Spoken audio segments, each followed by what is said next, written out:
আসসালামু আলাইকুম আমার প্রিয় শিক্ষার্থীরা, কেমন আছেন? আশা করি সবাই ভালো আছেন। আমিও আল্লাহর রহমতে অনেক ভালো আছি।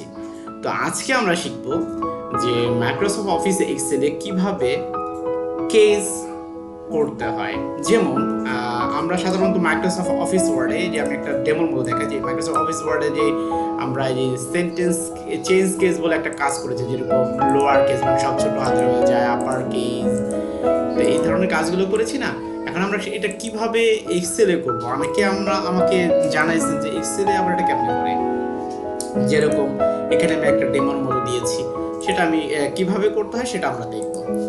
প্রথমে আমাকে যেটা করতে হবে, আমাকে একটা যে কোনো ধরেন আমার ফ্রেন্ড সার্কেলের নামগুলো লিখি, রহিম, করিম, রাসেল, সিদ্দিক, পলাশ, হারুন। তো এগুলোকে আমি কিভাবে আপার কেস এবং লোয়ার কেসে করতে পারি। এখন ইকুয়াল দিলাম, লিখবো, খেয়াল করেন ডান দিকে যে এখানে লিখবো upper, UPPER, upper, first bracket close, first bracket open, তারপর এটার উপরে click, first bracket close, enter. দেখেন সব বড় হাতের হয়ে গেছে, সব বড় হাতের হয়ে গেছে। এখন আমি এটা কেটে ফেলি, রাইট বাটন করে দিলে দেখেন কেটে যখন ফেলবো তখন এই যে REF কি যেন দেখাচ্ছে, মানে এটা সূত্রটা হয়ে গেছে, কিন্তু আমি কাটতে পারছি না। তো এটাকে আবার কি করা যায়? এখন তাহলে আমাদেরকে এটা যদি রাখতে চাই, যে আমি এটা চাই না, কারণ এটা থেকে তো আমি এটা কনভার্ট করছি, আমি এটা চাচ্ছি না। তো এটার থেকে আমি শুধুমাত্র এটাই রাখবো, আর দেবো না। একটা নিয়ম হচ্ছে আপনি এখানে রেখে রাইট বাটন প্রেস করে হাইড করে রাখতে পারেন।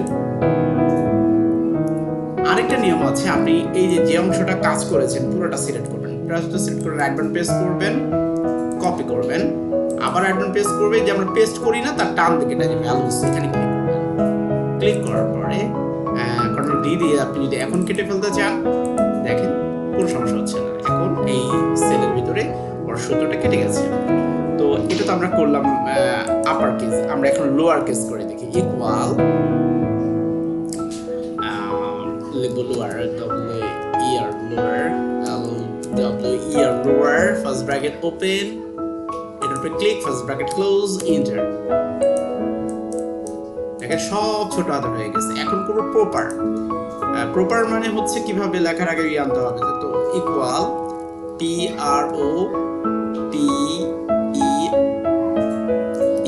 Proper, first bracket open. আমি এখন একটু, এটা তো প্রপারই আছে, সেজন্য আমি এটার উপরে ক্লিক করি, ফার্স্ট ব্র্যাকেট ক্লোজ, এন্টার।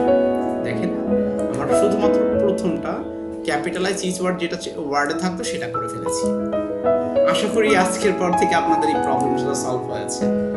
তারপরে যদি আপনাদের কোনো কোশ্চেন থাকে আমাকে ইনবক্স করতে পারেন। ভালো থাকবেন।